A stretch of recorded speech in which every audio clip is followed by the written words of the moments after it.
Қоғамды мазалап тұрған түйткілді мәселенің бірі ойын құмарлық. Желкеңе бір мінсе қайтып құтылуың қиын. Бір ұтасың, екі ұтасың, көзіңді шел басады. Ақыры қақпанға түсесің. Өкінген адам, шайқалған шаңырақ, өксіген тағдыр. Шегінерге жол бар ма? Ассалаумағалейкум. Ел ішінде құмар ойынының жетегіне ергендердің саны артып келеді.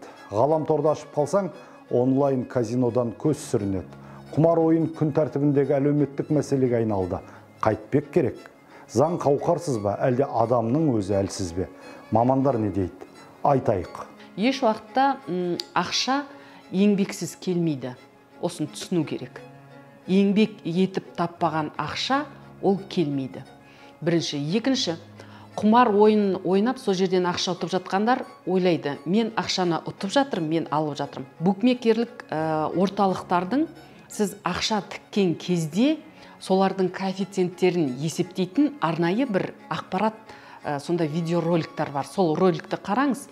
Сіз қанша ақша ұтсаңыз да, букмекер әрдайым 30% өзі табыста болады. Бұл тура наркотик сияқты тәуелділік. Бір ойнадың, екі ойнадың, болды, қою керек. Сол жерден тоқтау керек. Осыны әрбір атана білу керек. Бұны балаға саналы түрде балаларына, жаңағы өзінің ойынға енді ғана бастап жүргенін көрсе, немесе жалпы ойын ақшаны тігіп спорттық ойындарды ойнау жақтарында сондай жақтарын көрсе, осындай үлкен түсіндірме жұмысы жүргізілу керек, айтылуы керек. 2018 жылы дүниежүзілік денсаулық сақтау ұйымы ойын құмарлықты ауру ретінде тіркеді. Медицинада мұны лудомания деп атайды. Тәуелділігі жағынан нашақорлықпен тең. Статистика бойынша еліміздегі әрбір 5-ші адам айына 2000 теңге бәс тігуге дайын екен.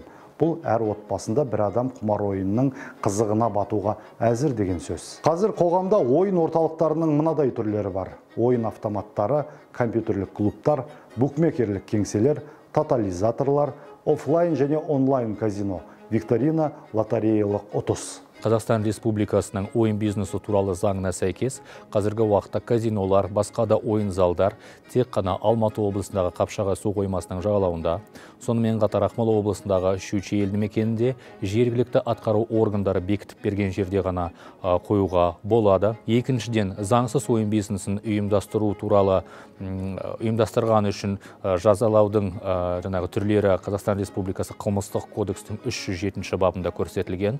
Онда қылмыстың ауырлығына байланысты айыппұлдан. Сонымен қатар Қазақстан Республикасы қылмыстық кодекстің 307 бабында заңсыз ойын бизнесін ұйымдастырғаны үшін әртүрлі жазалар көрсетілген. Бұл қылмыстың ауырлығына байланысты. Енді қазіргі уақытта қаржылық мониторинг агенттігімен жүргізілген жұмыстардың нәтижесінде жыл басынан бері 86 факт тіркелген. Енді қаржылық мониторинг агенттігінің осы бағыттағы жасап жатқан жұмысы жайлы айтатын болсақ, ең біріншіден бұл деп отқанымыз, мына кибербақылау деген жүйе тоқтаусыз күнделікті, яғни тәулік бойы интернет кеңістікті толыққанды мониторингтеп отырады.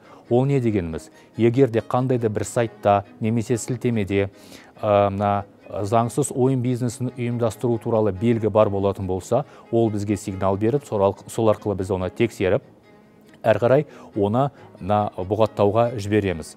Жыл басынан бері мұндай бұғатталған сайттардың саны 5655 сайт. Ескерту, шектеу, бұғаттау. Құзырлы органдар тарапынан тиісті шаралар қабылданып жатқанымен нәтиже шамалы. Заң не дейді?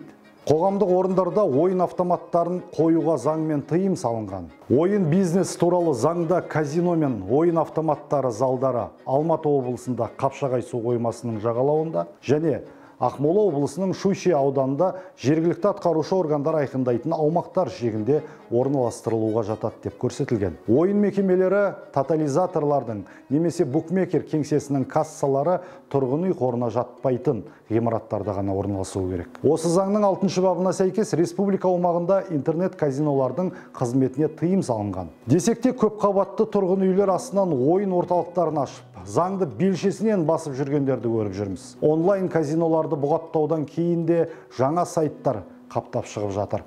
Статистикаға сүйенсек, Қазақстанда құмар ойыншыларының саны 350 мыңнан асады. Ал бір ойыншының орташа қарызы 10 миллион теңгені құрайды екен. Заман өзгерді.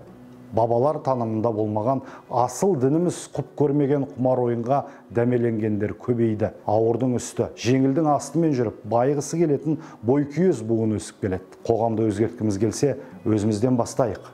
Сеніңіз, көршіңіз сізге қарап ой түзейді. Кеңес бізден, таңдау сізден. Әр шаңыраққа амандық.